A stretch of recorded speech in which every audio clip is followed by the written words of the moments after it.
Hi, welcome to the channel. So today we're going to be talking about installing baseboard.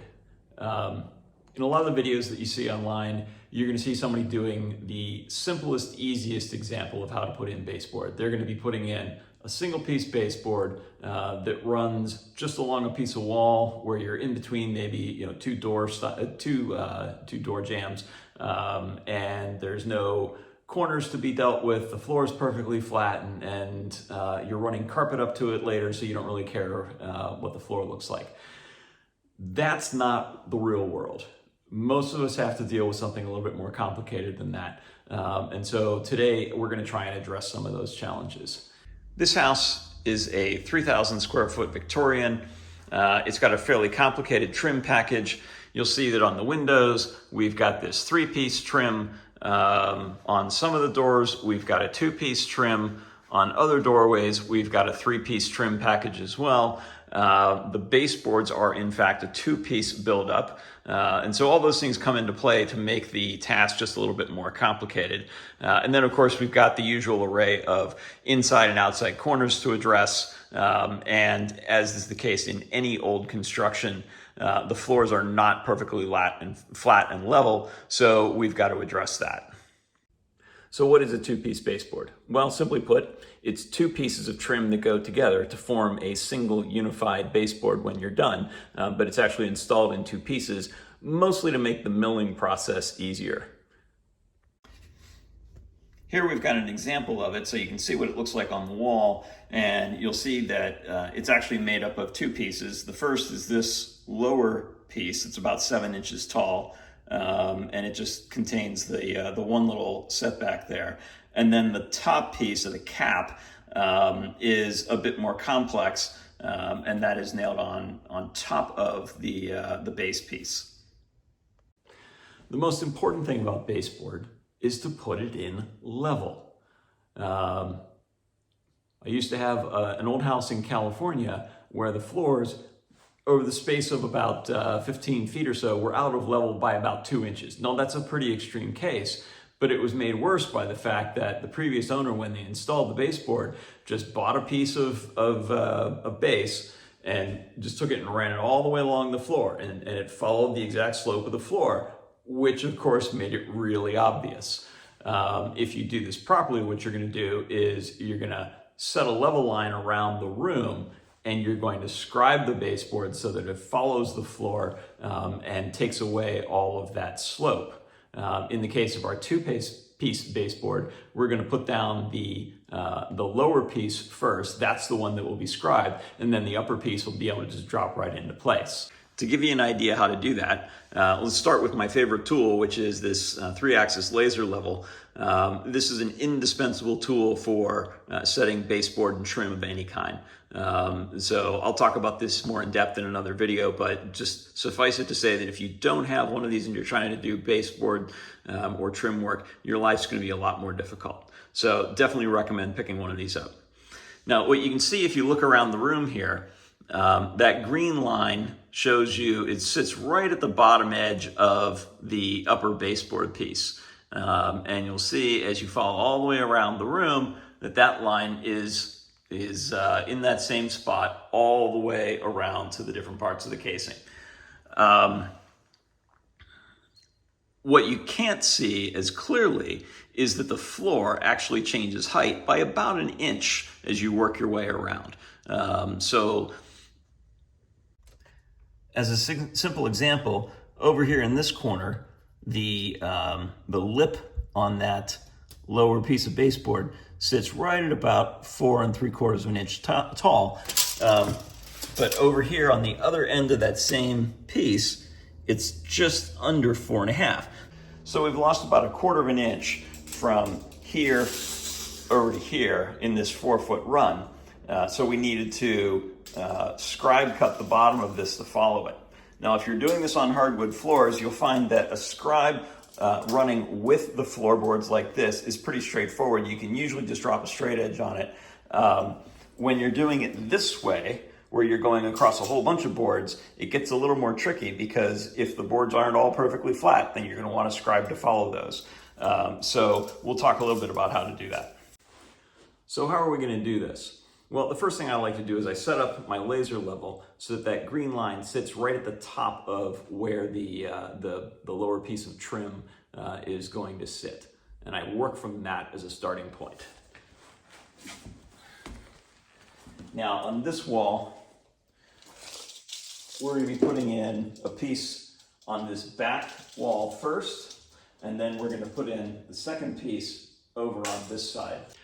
Ultimately, you're going to be coping this inside corner, and so you want to set it up so that the way that it is coped, the joint is least visible from the most common viewpoint in the room. And in the way that this room lays out, that would mean coping this wall running this way, not the one that's running this way. So this first one that we're going to cut, we've got a square end on this side because it hits this door casing. And on this end, we're going to do a square cut also where it hits this wall.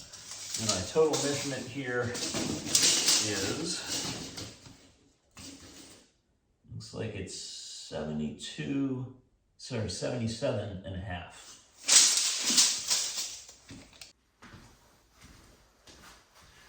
So one of the things that'll make your life easier is to consistently work with your wood the same way. And what do I mean by that? Well, in this case, I'm always using the top edge of my baseboard as the reference edge that I'm putting up against the saw or where I'm doing all my measuring. It just takes out any variability that there might be. If the wood is slightly off or whatever, this is the edge that we care about, and the other one we're going to adjust to follow the floor anyway. So we're taking our measurement. We said it's 77 and a half.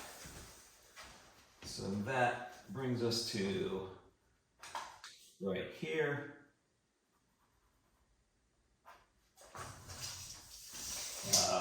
We've got a fresh cut on that end of the wood so that we are working from a good clean square cut. And then we're going to do the same thing right here.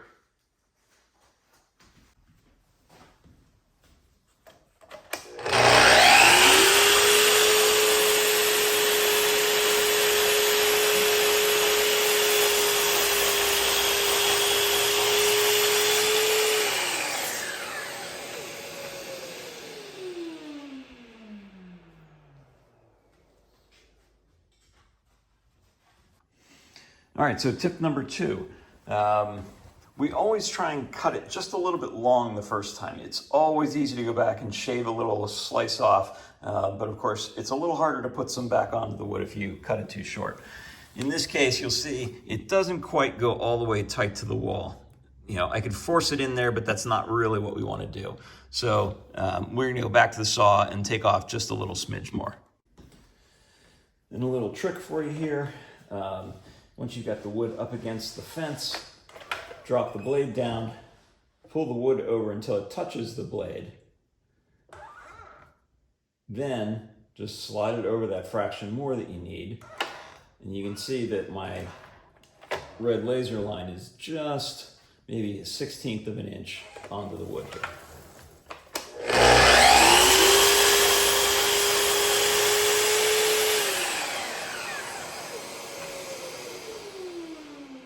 Okay, so now we've got our piece cut to the right length, and what do we see when we put it into the space? Well, there's 2 things that jump out at me. One is there's a little bit of a gap over here, and it starts at 0 down at the floor and opens up as we go higher.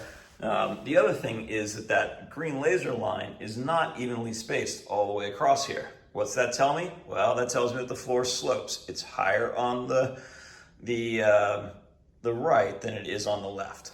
So what we're going to need to do is to scribe this piece of wood so that it follows the floor. All right, so how do we do this? We actually take a second level, and I'm just going to drop the 4-foot level onto here. And that confirms that, yes, in fact, my right end is just a little bit high. We can see by looking at the spirit level that the bubble's just touching that right-hand line, which tells us that the right end is high, and in order to balance that out, we're going to need to lift the left end just a little bit. It actually works out to be just about 1/2 inch. The way that I do this is I use a couple of shims. So I'm just gonna lift up this end a little bit, slide a few shims in place, and we check our level. And it's just a little bit more than we need down here.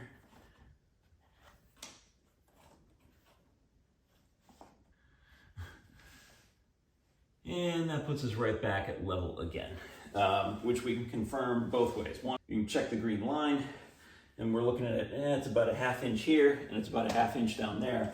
We'll double check that. Yep, right on a 1/2 inch. And again, yep, 1/2 inch. So that tells us, and of course we're confirming it with this level on top. So why do we care about the 1/2 inch? If we know that at that end where the trim is sitting on the floor that we need to take off exactly a 1/2 inch, then we can use a tool like this, and if we scribe a 1/2 inch gap all along the bottom here, it'll just follow the floor neatly, and it'll come out to exactly what we need it to be. So what I've got here, this is just it's called a simple scribe. I got it on Amazon, and it uses the shape of the little green object here to create different offsets to the pencil. So I'm just going to set it for that 1/2 inch setting right there, and that's what we're going to scribe it with.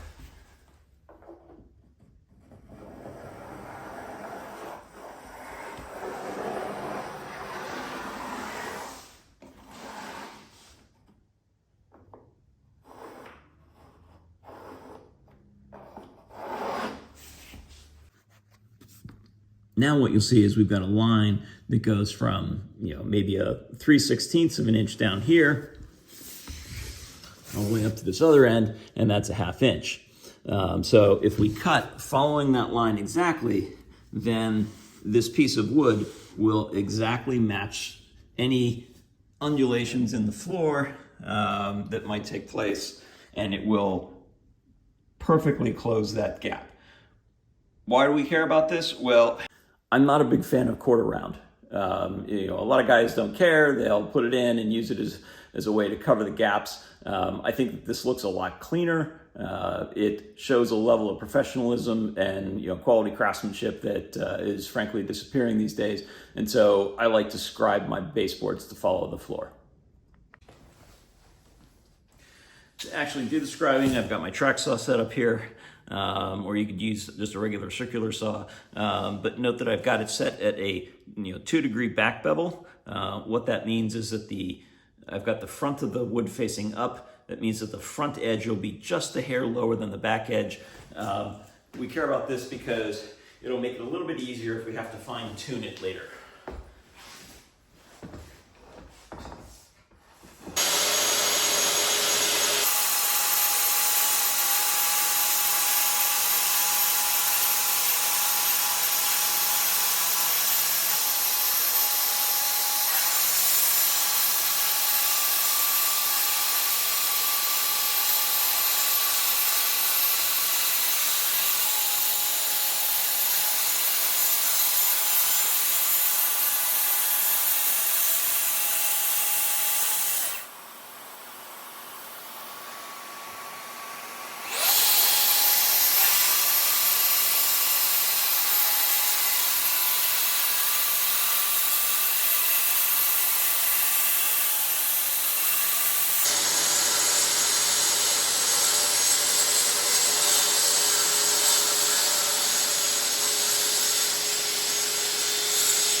Okay, now if you look at this, you'll see that we've got just a little bit of wood on the other side, on this side of the line, and we can hit that with a plane and shave it off and fine tune it to fit the floor perfectly. Now you might look at this end down here and say, hey, gee, there's still a tiny gap, and what's up with that? Is that okay? Well, as is often the case with wallboard and plaster, you know, this wall has a very slight bow to it on the bottom edge here, so we're allowing for that. This is all going to be behind the next piece of baseboard that comes in like this, so it won't be seen, so we don't care about that, and we slid the piece of baseboard tight down that way.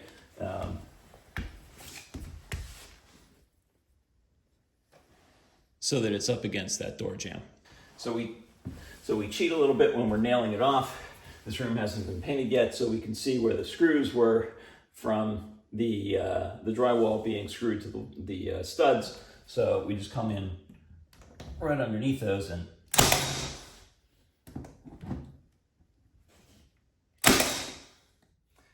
we know there's one here in this corner.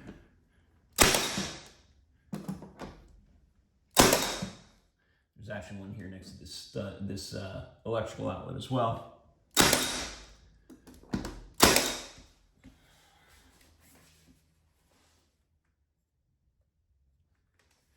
And we just work our way down.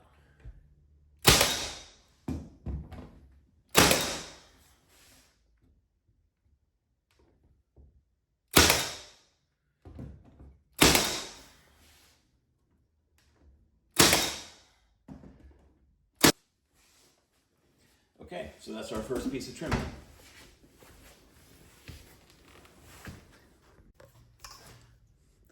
The next piece we need to do is this inside corner here. And so I'm going to show you how to scribe cut so that you get a perfect tight fit.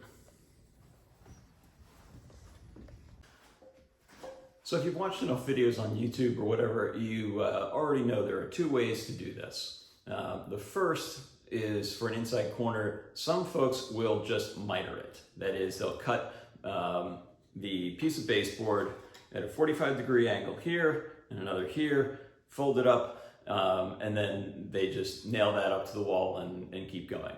The problem with that is that as humidity and temperature in the house change, that gap is going to open up, and frankly, it's going to look like crap. So the right way to do this for a good craft person is to scribe the baseboard so that you've got one piece that absolutely matches the second one. You see I've got a little offcut here of one that I've already done this to. You'll note that it follows this little curve so that when we made it up to the other piece of baseboard, there's no gap in there at all. It looks beautiful, it stays closed, and it's always going to be closed like that. If that sounds really complicated, don't worry, it's not. I'm going to show you how to do it now. So what you want to do is start with the end that you're going to scribe, and in this case, it's going to be the left-hand side because that's the part that's going to butt into the other piece of trim. So what we want to do is take our miter saw, set it to a 45-degree bevel the other direction, and we're going to cut off the end here. And the goal, if you see from the laser lines, you got to make sure that we're going to bevel all of this all the way up.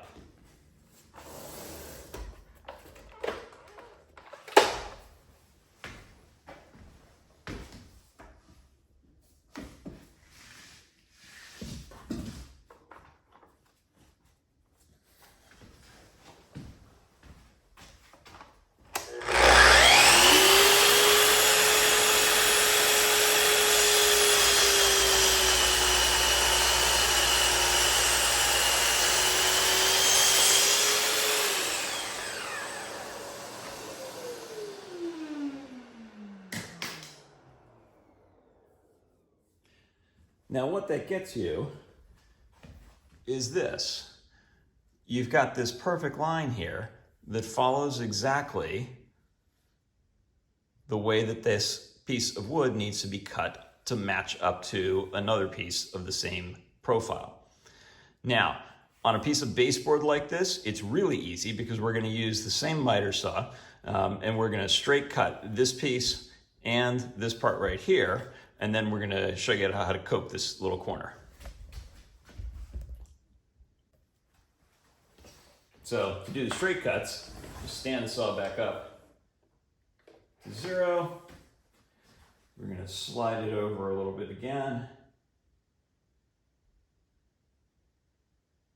In this case, I'm doing this top cut first.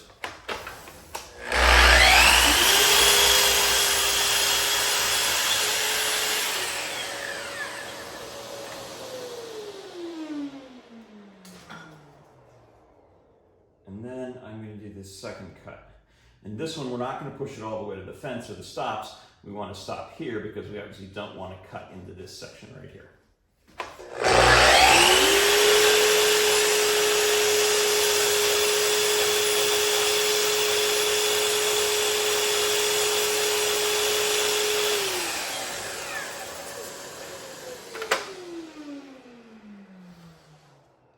Now, you'll see that we've got two nice straight lines here. One that is down here on the lower piece, and then another one up here on the upper. We can just snap this part off, and then we're left with just cleaning this bit out.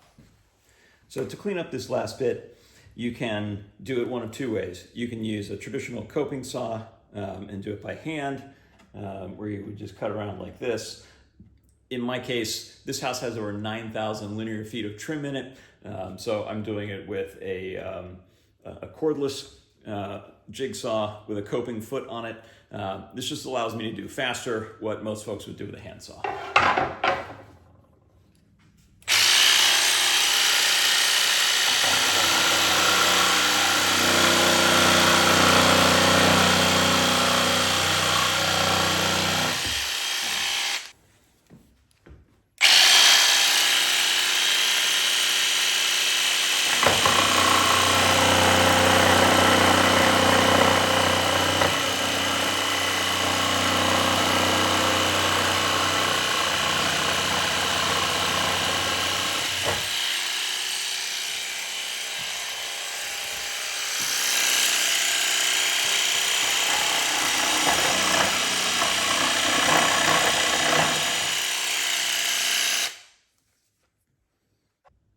And you see what we're left with is this.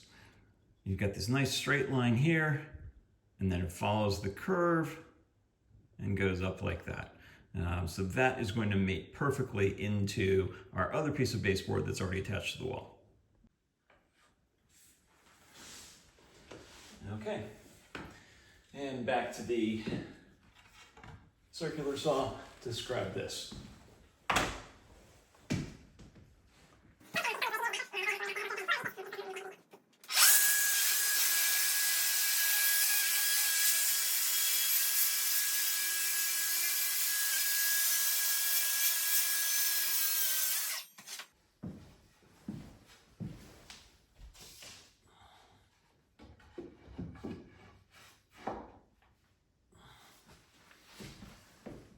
Dead on perfect again. So, we've got no gap along the floor at all. And that laser line is splitting the difference between the front edge of the trim and the back wall behind it. So, nail it up. This wall, by the way, is true plaster, so it's not been primed or anything, but of course there's no way to figure out exactly where the studs are. The good news is that there's lath behind it, and I know the base on this is pretty large, so we've got plenty to nail to here.